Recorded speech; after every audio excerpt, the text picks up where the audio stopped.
মৰমৰ ছাত্ৰ-ছাত্ৰীসকল, পোনপ্ৰথমে মোৰ ইউটিউব চেনেলটোলৈ তোমালোক সকলোকে স্বাগতম জনাইছোঁ। আজি মই তোমালোকলৈ লৈ আহিছোঁ অষ্টম শ্ৰেণীৰ হিন্দী 13 নম্বৰ পাঠ মেৰা নয়া বচপন এই পাঠৰ প্ৰশ্নৰ উত্তৰকেইটা। গতিকে তোমালোকে ভিডিঅ'টো আৰম্ভণিৰ পৰা একেবাৰে শেষলৈকে চাই থাকিবা আৰু ভিডিঅ'টো ভাল লাগিলে ভিডিঅ'টোত এটা লাইক কৰি দিবা। আৰু তোমালোকে যদি এতিয়ালৈকে মোৰ চেনেলটো ছাবস্ক্ৰাইব কৰা নাই তেতিয়াহ'লে চেনেলটো ছাবস্ক্ৰাইব কৰি লোৱা। চোৱা, তোমালোকক 1 নম্বৰত দিছে নিম্নলিখিত প্ৰশ্নকে উত্তৰ দো। তাৰমানে তলত যিকেইটা প্ৰশ্ন আছে সেই প্ৰশ্নকেইটাৰ উত্তৰ দিব লাগে। চোৱা, ক'ত দিছে बचपन में ऐसी कौन सी विशेषता होती है जिसकी बार बार याद आती है। তাৰমানে ইয়াত কৈছে যে শৈশৱৰ কি বিশেষত্ব বাৰে বাৰে মনত পৰে। তো ইয়াৰ উত্তৰ তোমালোকে লিখিবা बचपन অতুলিত আনন্দ কা ভণ্ডাৰ होता है। শৈশৱ অতুলনীয় আনন্দৰ ভঁৰাল হয়নে? इसलिए इसकी बार बार याद आती है। ঠিক আছে, তো এইদৰে তোমালোকে প্ৰথম প্ৰশ্নৰ উত্তৰ লিখি ল'বা। এতিয়া খত চোৱা, খত দিছে कवियत्री क्यों चाहती है कि उनका बचपन फिर से लौट आए। তাৰমানে ইয়াত তোমালোকক কৈছে যে কিয় কবিয়ত্ৰীগৰাকীয়ে নিজৰ শৈশৱ পুনৰ ঘূৰি অহাটো বিচাৰে। তো তোমালোকে উত্তৰটি লিখিবা कवियत्री चाहती है कि इनका बचपन फिर से लौट आए क्योंकि बचपन बहुत ही सुंदर और अतुलित आनंद से भरपूर होते हैं। এতিয়া গত চোৱা, গত দিছে প্যাৰা জীৱন নিষ্পাপ কা অৰ্থ স্পষ্ট কৰো। তাৰমানে এইখিনিয়ে কবিতাটোত কি বুজাইছে সেইটোৰ অৰ্থ তোমালোকক লিখিবলৈ দিছে। প্যাৰা জীৱন নিষ্পাপ। ছাত্ৰ-ছাত্ৰীসকল, মানুহৰ যি বচপন কাল শৈশৱকাল, সেই শৈশৱকালটো সদায় প্যাৰা হয়, তাৰমানে মৰম লগা হয় আৰু নিষ্পাপ হয়নে? শৈশৱকালত কোনেও কোনো ধৰণৰ পাপ নকৰে হয়নে? तो तुम्हारे उत्तर दी लिखिबा प्यारा जीवन निष्पाप का अर्थ यही है कि मनुष्य का बचपन प्यारा और निष्पाप होता है। তাৰমানে মানুহৰ শৈশৱকাল সদায় মৰম লগা আৰু পাপহীন হয়। ঠিক আছে, এইটো তোমালোকে ধুনীয়াকৈ লিখি ল'বা। ছাত্ৰ-ছাত্ৰীসকল, এতিয়া ঘট চোৱা, ঘট দিছে মেৰা নয়া বচপন কবিতা কে प्रतिपाद्य को स्पष्ट करो।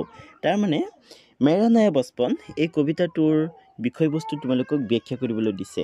তো তোমালোকে উত্তৰ দি লিখিবা मेरा नया बचपन कविता के जरिए कवियत्री सुभद्रा कुमारी चौहान जी ने अपने बचपन की याद करते हुए कहती है कि उनकी बचपन उनके लिए सबसे सुखदायक समय था।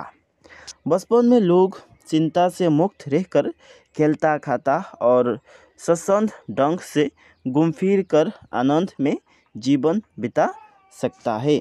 इसलिए बचपन की फिर एक बार लौट आ जाने के लिए बुला रही है। परंतु उनकी बिटिया जब घर में आई तब बिटिया के रूप में वे अपनी बचपन को देख रही है। बिटिया की मंजुल मूर्ति देखकर उनका मन की संताप भी दूर हो गई। ओके, तो সেইটো তোমালোকে ধুনীয়াকৈ প্ৰশ্নৰ উত্তৰ লিখি ল'বা। একেবাৰে ইজি হয়নে?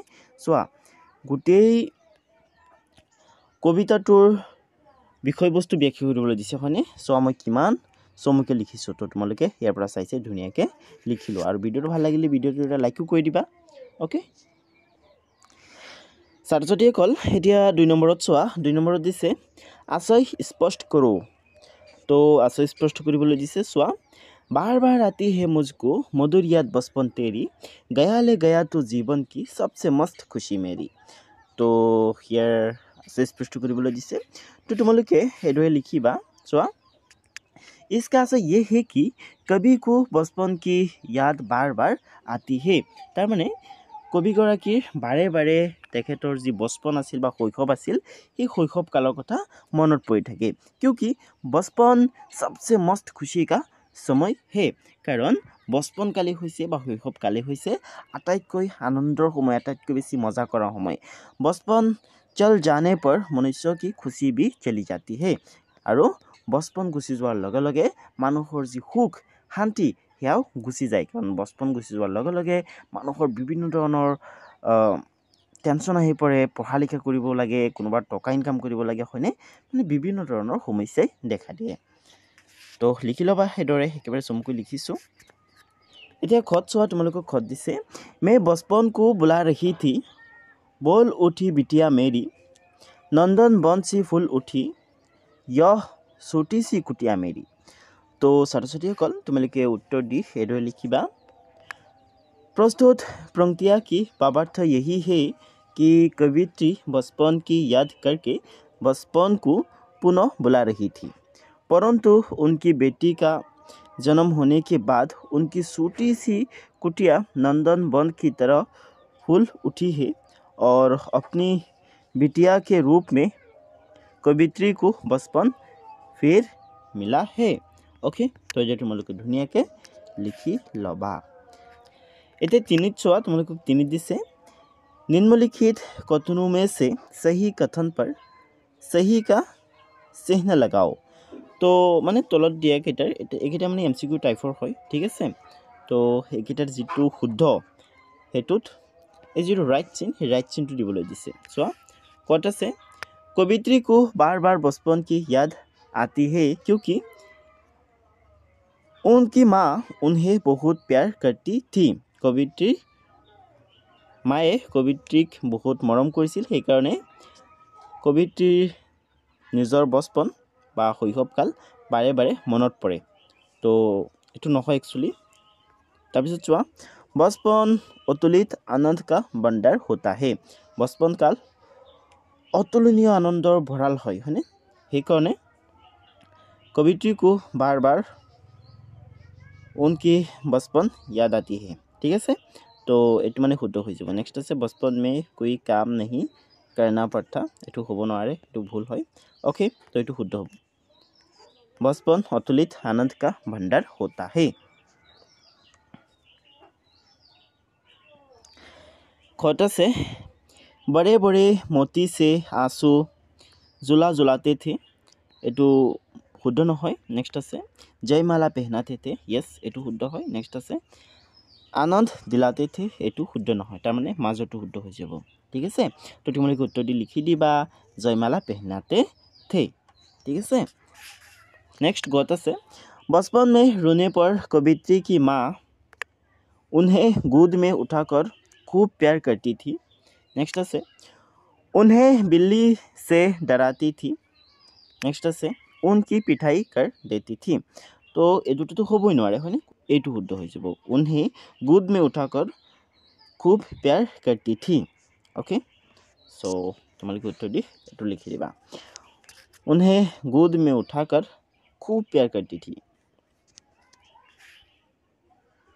एटिया गत चोआ तुम्हारे गत दिसे कवित्री की बिटिया उन्हें क्या खिलाने आई थी तुम्हारे कविताটো पढ़िले गम पाबा जे कविताটো एनेকৈ দিয়া আছে माँ आओ कहकर बुला रही थी मिट्टी खाकर आई थी कुछ मुंह में कुछ लिए हाथ में मुझे खिलाने आई थी मैंने पूछा यह क्या लाई बोल उठी ओह माँ खाओ हुआ प्रफुल्लित हृदय खुशी से मैंने कहा तुम ही खाओ तो तारमाने कवित्रीर যিজন ছোৱালী আছিল সেই ছোৱালীজনীয়ে কবিত্ৰীৰ কাৰণে মাটি আনিছিল খোৱাবলৈ হয়নে তো মিঠাই চকলেট এটা শুদ্ধ হ'ব নোৱাৰে শুদ্ধটো হৈ যাব মিট্টি মিট্টি मतलब মাটি ওকে তোমালোকে উত্তৰ দি লিখি দিবা মিট্টি ঠিক আছে তোমালোকে কবিতাটো পঢ়িবা কবিতাটো পঢ়িলে এইবিলাক তোমালোকে নিজে নিজে লিখিব পাৰিবা এইবিলাক টাফ নহয় হয়নে একেবাৰে ইজি হয় सरस्वतीসকল এতিয়া 4 নম্বৰত চোৱা তোমালোকক 4 নম্বৰত দিছে ৰিক স্থানো কি পূৰ্তি কৰো তাৰ মানে এই যিকিটা খালি জায়গা আছে এই খালি জায়গাবিলাকক তোমালোকক পূৰ্তি কৰিবলৈ দিছে বা पूर्ण কৰিবলৈ দিছে চোৱা কত আছে जैसे खुशती थी बरसों से अब जाकर देश पाया भाग गया था मुझे छोड़कर ओह देश फिर से आया तो কি হ'ব খালিতে কি বহিব जैसे खुशती थी बरसों से अब जाकर उसको पाया भाग गया था मुझे छोड़कर ओह बचपन फिर से आया ओके तो যদি লিখি লবা এটা হ'ব उसको আনটো হ'ব बचपन তাৰপিছত खत আছে आजा देश एक बार फिर दे दे अपनी देश शांति व्याकुल देश मिटाने वाली ओह देश প্ৰাকৃত বিশ্ৰান্তি তো তোমালোকে উত্তৰ দি সেইদৰে লিখিবা आजा बचपन एक बार फिर दे अपनी निर्मल शांति व्याकुल व्यथा मिटाने वाली अपनी प्राकृत विश्रांति तो ठीक আছে তো এটা লিখি দিবা তোমালোকে ওকে এতিয়া 5 নম্বৰত চোৱা তোমালোকক 5 নম্বৰত দিছে নিম্নলিখিত প্ৰশ্নকে উত্তৰ দো তাৰমানে তলত দিয়া প্ৰশ্নবিলাকক উত্তৰ দিব লাগে চোৱা কত আছে मेरा नया बचपन कविता की रचयिता कौन है তাৰমানে मेरा नया बचपन এই কবিতাটো কোনে ৰচনা কৰিছে তো তোমালোকে उत्तर लिखिबा मेरा नया बचपन कविता की रचयिता सुभद्रा कुमारी चौहान है ठीक है मेरा नया बचपन এই কবিতাটিৰ কবিগৰাকীৰ নাম হৈছে কবিত্ৰীগৰাকীৰ নাম হৈছে সুভদ্ৰা কুমাৰী চৌহান ওকে তো সুভদ্ৰা কুমাৰী চৌহানৰ বিষয়ে তোমালোকৰ পাঠত দিয়া আছে তাৰ পৰা তোমালোকে পঢ়ি কবিত্ৰীগৰাকীৰ বিষয়ে শিকি লবা মুখস্থ কৰি পেলাবা যাতে প্ৰশ্ন যদি পৰীক্ষাত আহে তেতিয়াহ'লে যাতে এই প্ৰশ্নবিলাকৰ উত্তৰ দিব পাৰা ओके नेक्स्ट चुआ नेक्स्ट तुम्हारे खत दिसे कवित्री किसे बुला रही थी कवित्री गराकीये काक माति आसिल ओके तो उत्तर लिखिबा कवित्री अपनी बचपन को बुला रही थी ठीक है काक बुला रही थी निजर शैशवक ठीक है माने शैशव कालक आरो ओके नेक्स्ट गत आसे कवित्री को नया जीवन किस रूप में प्राप्त हुआ तो छात्र छात्रीসকল यार उत्तर तो तुम्हारे लिखिबा कवित्री को नया जीवन अपनी बिटिया की रूप में प्राप्त हुआ तारमाने कवित्री जी ছোৱালী আছিল সেই ছোৱালীজনীৰ ৰূপত কবিত্ৰীগৰাকীয়ে তেখেতৰ শৈশৱ কালক ঘূৰাই পাইছে বুলি কবিতাটোত কোৱা হৈছে ঠিক আছে নেক্সট আছে कवित्री को मिट्टी खिलाने कौन आई थी कवित्रीक मिट्टी तारमाने माटी खुवाबर कारण कोन आहिছিল कवित्रीर ছোৱালী हने उत्तरत लिखिबा कवित्री को मिट्टी खिलाने अपनी बिटिया आई थी ओके नेक्स्ट আছে उंग दिसे अपनी बिटिया की किस बात से कवित्री बहुत खुश हुई तो यार उत्तर लिखिबा माँ खाओ कवित्रीक जेतिया तार ছোৱালীজনীয়ে কবিত্ৰীৰ ছোৱালীজনীয়ে আহি কৈছিল যে মা তুমিও মাটি খোৱা বা যেতিয়া মানে হাতত মাটি লৈ আহি কৈছিল যে তুমিও খোৱা তেতিয়া মানে কবিত্ৰীৰ মনটো আনন্দৰে ভৰি পৰিছিল তো ঠিক আছে এইটো লিখিবা মা খাও अपनी बिटिया की इस बात से कवित्री बहुत खुश हुई ओके नेक्स्ट আছে कवित्री के पास बचपन क्या बनकर आया तो उत्तर लिखिबा कवित्री के पास बचपन अपनी बिटिया बनकर आया था नेक्स्ट है किसकी मंजुल मूर्ति देखकर कवित्री में नया जीवन जग उठा तो तुम्हारे उत्तर लिखिबा अपनी बिटिया की मंजुल मूर्ति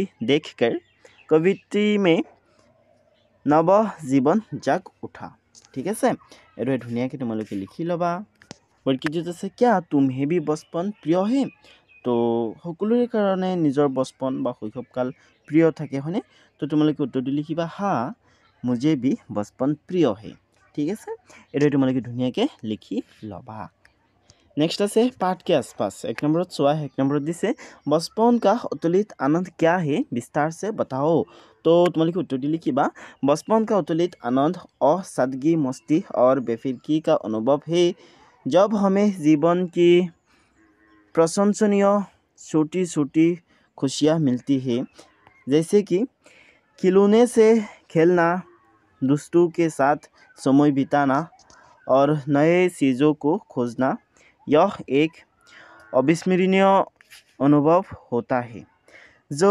हमारे जीवन की सबसे खास और पुरानी यादों में से एक बन जाता है ठीक है ये लिखि लबा इतना 2 नंबर चुआ तुम लोग 2 नंबर दिसे कविता को पढ़ते हुए तुम्हें अपने बचपन की क्या क्या बातें याद आती है विस्तार से सुनाओ तो मरমৰ ছাত্ৰ ছাত্ৰীসকল এই প্ৰশ্নটোৰ উত্তৰটো তোমালোকে নিজে নিজে লিখিব লাগে তথাপি মই লিখি দিছোঁ তোমালোকে ইয়াৰ পৰা হেল্প লৈ লিখিবলৈ চেষ্টা কৰিবা চোৱা कविता पढ़ते समय मुझे अपने बचपन की कई बातें याद आती है जैसे कि उन दिनों की मस्ती उत्साह और निरंतर खेलने की इच्छा की ख्याल, बचपन में दोस्तों के साथ गलियों में खेलना, झूले पर झूलना और स्कूल के दिनों में विद्यालय के खेल का साथ देना याद आता है। यह सभी यादें खुशी और आनंद से भरे हुए हैं। तो ठीक है, तुम्हारे यार चाइसे लिखी लबा। ছাত্ৰ ছাত্ৰীসকল এতিয়া ইয়াত চোৱা, ইয়াত তোমালোক দিছে ভাষা অধ্যয়নৰ 1 নম্বৰত তোমালোকক দিছে পৰ্যায়বাচী শব্দ কি জানকাৰী। আকাশ এটা আকাৰ এটা হ'ব, স্পেলিং মিষ্টেক হৈ আছে, একো নাই, তোমালোকে কিটৰ পৰা চাইছে লিখি ল'বা। গগন আসমান, আকাশ শব্দই গগন আসমান এই দুটা শব্দৰ অৰ্থ বুজায়, বা গগন আসমান এই দুটা শব্দই এই আকাশ শব্দটোৰ অৰ্থ বুজায়, মানে এই তিনিটা শব্দৰ অৰ্থ একেই হয়। ঠিক আছে, পৃথিৱী, ধৰতী, ধৰা, অ'কে, এই তিনিওটা শব্দৰ অৰ্থ একেই হয়। ঠিক আছে, আমাৰ আৰ্থ, EARTH যিটো আছে আৰ্থ, সেই আৰ্থকেই বুজায়। ঠিক আছে, তো তাৰপিছত তোমালোকক কেইটামান শব্দ দিছে কিতাপত, তোমালোকক এনেকৈ দিছে যে इस प्रकार निम्नलिखित शब्दों के दो दो पर्यायवाची शब्द लिखो। तार माने ইয়াত যিকেইটা শব্দ দিছে তোমালোকক, এই শব্দকেইটা চোৱা, মধুৰ, খুশি, নিৰ্মল, মা, মঞ্জুল, সৰলতা, এই শব্দকেইটাৰ দুটা দুটাকৈ সমাৰ্থক শব্দ বা পৰ্যায়বাচী শব্দ লিখিবলৈ দিছে। চোৱা, মধুৰ, এটা তুমি স্পেলিং মিষ্টেক হৈছে, কিতাপৰ পৰা চাইছে লিখিবা, একো নাই। মধুৰ, সুন্দৰ, মিঠা, হয়নে? মধুৰ শব্দটোৰ পৰ্যায়বাচী শব্দ দুটা হ'ব সুন্দৰ বা মিঠা। নেক্সট আছে খুশি, আনন্দ, উৎসাহ। নেক্সট আছে নিৰ্মল, পবিত্ৰ, চাফ। নেক্সট আছে মা, মাতা, জননী, মাতৃ বুলিও লিখিব পাৰা। নেক্সট আছে মঞ্জুল, আকৰ্ষক, সুন্দৰ। নেক্সট আছে সৰলতা, সহজতা, কোমলতা। তাৰপিছত তোমালোকৰ পাঠৰ একেবাৰে শেষৰ ফালে দিছে नीचे कविता में आए कुछ शब्दों के अर्थ दिए गए हैं, दिए गए शेष शब्दों के अर्थ शब्दकोश की मदद से खुद खोज कर लिखो। তাৰমানে তোমালোকক কেইটামান শব্দ অৰ্থ দি দিছে আৰু কেইটামান শব্দ দি দিছে, সেই শব্দকেইটাৰ অৰ্থ লিখিবলৈ দিছে। চোৱা, মই গোটেইকেইটা শব্দৰ অৰ্থ লিখি আনিছোঁ, দুটা অৰ্থ লিখি আনিছোঁ। তোমালোকে ইয়াৰ পৰা চাইছে ধুনীয়াকৈ লিখি ল'বা। তোমালোকে কিতাপতো লিখিব পাৰা, নতুবা বহীটো লিখি ল'ব পাৰা। ঠিক আছে, তো মৰমৰ ছাত্ৰ ছাত্ৰীসকল, আজিৰ ভিডিঅ'টো ইমানেই আছিলে। ভিডিঅ'টো চাই কেনে পালা তোমালোকে মোক কমেণ্ট কৰি জনাবা। ভিডিঅ'টো চাই ভাল লাগিলে ভিডিঅ'টো লাইক কৰি দিবা, আৰু এতিয়ালৈকে যদি তোমালোকে মোৰ ইউটিউব চেনেলটো ছাবস্ক্ৰাইব কৰা নাই, তেতিয়াহ'লে ইউটিউব চেনেলটো ছাবস্ক্ৰাইব কৰি ল'বা। আজিৰ ভিডিঅ'টো ইমানেই আছিলে। আজিৰ ভিডিঅ'টো চোৱাৰ বাবে ধন্যবাদ।